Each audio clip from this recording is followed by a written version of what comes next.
என்னோட சேனலுக்கு யாராச்சும் புதுசாக வந்திருந்தீங்கன்னா ஒரு லைக் அண்ட் சப்ஸ்கிரைப் பண்ணிடுங்க. வாங்க நம்ம வீடியோக்குள்ள போகலாம். இன்றைக்கி இந்த வீடியோவில் எதை பற்றி பார்க்க போகிறீங்கன்னா சூப்பரான ஒரு முட்டை தொக்கு தான் பார்க்க போகிறீங்க. பாருங்கள், ஒயிட் ரைஸு கிடையாது, சட்னி, நம்ம இட்லி தோசைக்கு கூட சப்பாத்தி கூட இதை வச்சு நம்ம சாப்பிட்டுக்கலாம். இந்த மாதிரி டிஃப்ரெண்ட்டாக ஒரு வாட்டி ட்ரை பண்ணி பாருங்கள். இப்போ வாங்க நம்ம வீடியோக்குள்ளே போகலாம். எண்ணெய் காஞ்சிருச்சு. இப்போது சீரகம், பெருஞ்சீரகம், கடுகு போட்டாச்சு. வெங்காயம், பூண்டு, பூண்டு, பச்சை மிளகாய், இது வந்து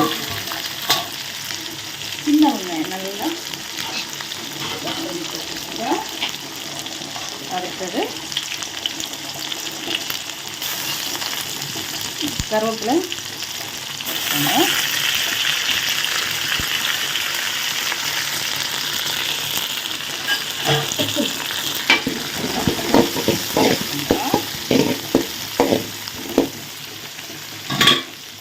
நல்லா வெங்காயம் பொரியல். பார்த்தீங்களா, வெங்காயம் நல்லா போடுங்கள தான் வந்துருக்கு.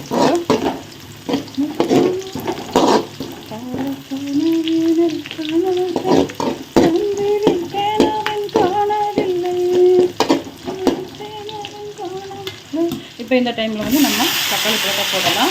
ஒரு 3 தக்காளி பழம், நல்ல பெரிய தக்காளி பழம் போட்டுக்கோங்க. அது பழுத்ததை தான் போடணும். போட்டு நல்லா இது பண்ணுங்க. இப்போது நம்ம இதில் வந்து சால்ட்டு போடலாம். சால்ட்டு போட்டோம்னா தக்காளி பழம் வந்து சீக்கிரமாக இதாகும். ஓகேங்க, கறந்து கட்டு கடவுணும். இங்கே சிம்பிளாக ஒரு குழம்பு பண்ணிடலாம். லஞ்சு பாக்ஸ் வந்து தயிர் சாதம் பண்ணி உருளைக்கிழங்கு பண்ணியாச்சு. லஞ்சுக்கு பாப்பாவுக்கு ஸ்கூலு கொடுத்து விட்டாச்சு.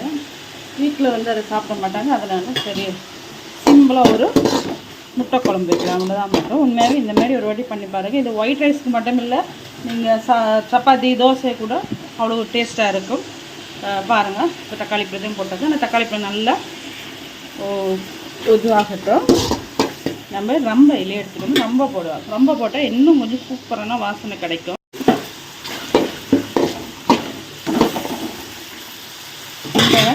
ரொம்ப இலை, இந்த 2 ரொம்ப இலை போட்டோம், தெருவே மணக்கம் குழம்பு அவ்வளோ சூப்பராக இருக்குது. நீங்களும் எங்கேயாச்சும் இந்த ரொம்ப இலை கிடைச்சி செஞ்சால் வாங்கி செஞ்சு பாருங்கள். அது மட்டும் இல்லை, இது வந்து நம்ம கத்தியாலையெல்லாம் கட் பண்ணக்கூடாது, நம்ம கையாலேயே பிச்சு போடலாம்.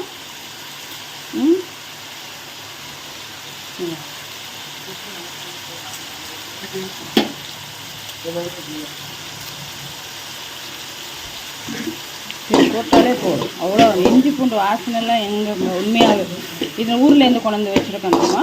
நீங்களும் இங்கே இப்போ எல்லா இடமும் இங்கே வந்துருச்சு. ரம்பையில் நிறைய பேர் யூஸ் பண்ணுறாங்க. நீங்களும் இங்கே எதை கிடச்சி செஞ்சால் வாங்கி ஒரு சின்ன தொட்டிலேயே வச்சு வளர்த்துக்கலாம். கறி குழம்புக்கு, நம்ம பால் சாதம், பிரிஞ்சி சாதம் எல்லாம் செஞ்சு பாருங்க. அவ்வளோ சூப்பரான டேஸ்ட்டு கொடுக்கும். ஆனால் இது சாப்பிட முடியாது, ஆனால் அவ்வளோ டேஸ்ட்டு கொடுக்கும். ஓகே, இன்னும் கொஞ்சம் நல்லா வதங்கட்டும். ஓகே, இந்த மாதிரி ஸ்டேஜில் வந்து ஒரு 1/2 ஸ்பூன் மஞ்சள் தூள், அப்புறமா எனக்கு போடுற குழம்பு மசாலா தூள். நீங்கள் வீட்டில் இறைச்சாலும் சரி, ஆச்சி நான் வந்தாலும் ஓகே. என்னோடய வீட்டில் வந்து குழம்புத்தூள் காலியாகிடுச்சு, அதை அரைக்கணும். சரி, நான் வந்து இன்றைக்கி ஆச்சி குழம்பு மசாலா தான் போடுறேன்.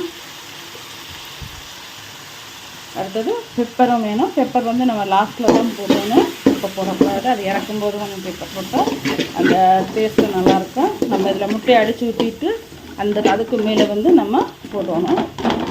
அதுதான். இப்போ இந்த மசாலா அவியறதுக்கு தேவையான அளவு தண்ணி ஊற்றிடுவோம். இதை ஊற்றிட்டு நம்ம இப்போ வந்து இதை மூடி வைக்க போகிறோம். நல்லா அவியட்டும்.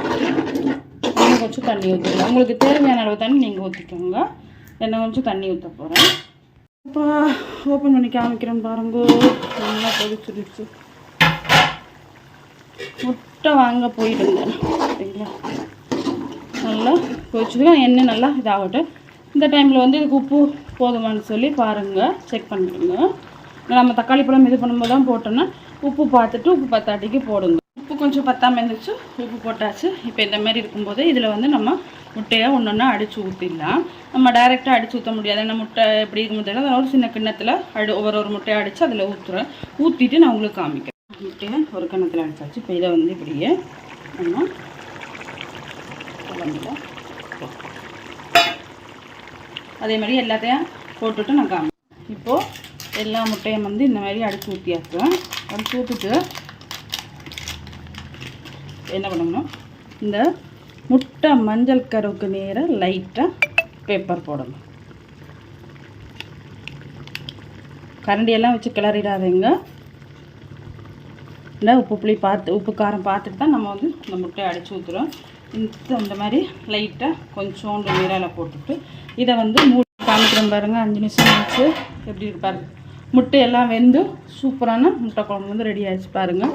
அப்படியே மெதுவாக நீங்கள் கரண்டி வச்சு கிளறுங்க பாருங்கள். அப்படியே அந்த மஞ்சள் கருவெல்லாம் கரையாமல் பாருங்கள். அப்படியே நீங்கள் எடுத்துக்கலாம். ஓகே உறவுகளே, டக்குன்னு என்ன சமைக்கணும், டைம் ஆயிடுச்சு அப்படின்னு நினைக்கணும். ஈஸியான முட்டை குழம்பு வந்து ரெடி ஆகிடுச்சு. நீங்களும் இதே மாதிரி செஞ்சு சாப்பிடுங்க. நான் பண்ண மாதிரி நீங்கள் ஒரு வாட்டி பண்ணி பாருங்கள். ரம்பையில் இல்லையாண்டா கூட பரவாயில்ல, ரம்பையில் போடாமல் கூட நீங்கள் செஞ்சு பாருங்கள். ஓகே உறவுகளே, உங்களுக்கு இந்த வீடியோ பிடிச்சிருந்தா லைக் பண்ணுங்கள், ஷேர் பண்ணுங்கள், கமெண்ட் பண்ணுங்கள். மறக்காமல் சப்ஸ்கிரைப் பண்ணி பெல் பட்டன் அழுத்தி விடுங்க.